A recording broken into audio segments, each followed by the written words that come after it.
এই অঙ্কটা কি করতে বলছে? প্রমাণ নাকি? এটা কত নাম্বার অঙ্ক? 14 নম্বর অঙ্ক। এটা আমাদের প্রমাণ করতে বলছে। তার মানে আমরা ওই আগের অঙ্কগুলো নিয়মে করব। লেফট হ্যান্ড সাইড ইকুয়াল আমাদের কি আছে? X to the power a by x to the power b a plus b into x to the power b by x to the power c b plus c into x to the power c by x to the power a উপরে হচ্ছে কত? C plus এ নাকি? এখন দেখো আমাদের এখানে উপরের গুলো আমরা উপরে ওই আগের অঙ্কটার মতোই আমরা, অর্থাৎ আমরা এই কত নম্বর অঙ্কের মতো করে করব?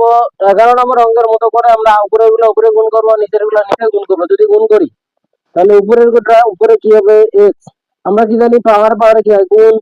তাহলে এখানে আমরা কত পাবো? A two square plus A B পাবো। আবার নিচে কি পাবো? X to the power A B plus B square.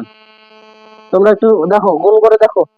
আমরা এ আর এ যদি গুণ করি তাহলে a square, A R B গুণ করলে এ বি, নিচে এ আর বি গুণ করলে এ বি প্লাস, মাঝখানে যদি প্লাস চিহ্ন আছে প্লাস, আবার বি আর বি গুণ করলে বি স্কোয়ার পাবো ইন্টু এক্স।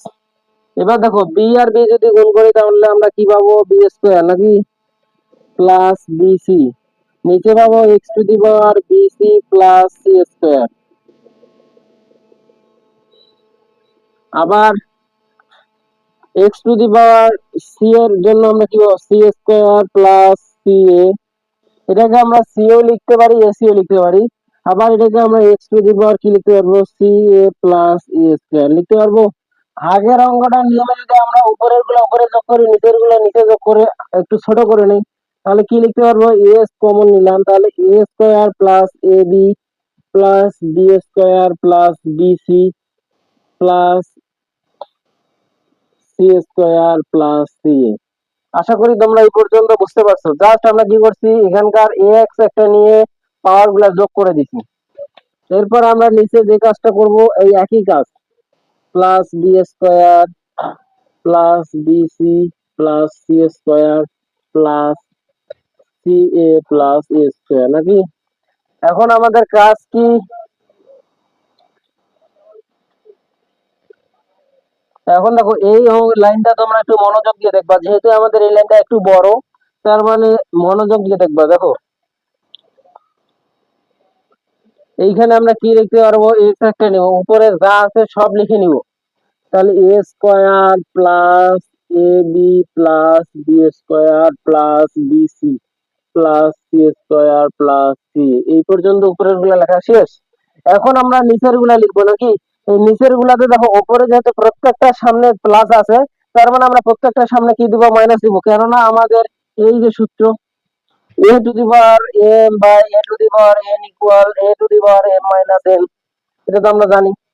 তার সূত্রে বসাই দিব, minus a b minus b square minus b c minus c square minus c a minus a square. দেখো তোমরা একটু সময় নিয়ে দেখো, লাইনটা দেখো ভালো করে, লাইনটা একটু খেয়াল করো। আমরা কি করছি এখানে? জাস্ট আমরা নিচেরটাকে মাইনাস করে দিছি। এখন দেখো মজার বিষয়টা হচ্ছে, এখন এত বড় একটা লাইনের মান হবে জিরো।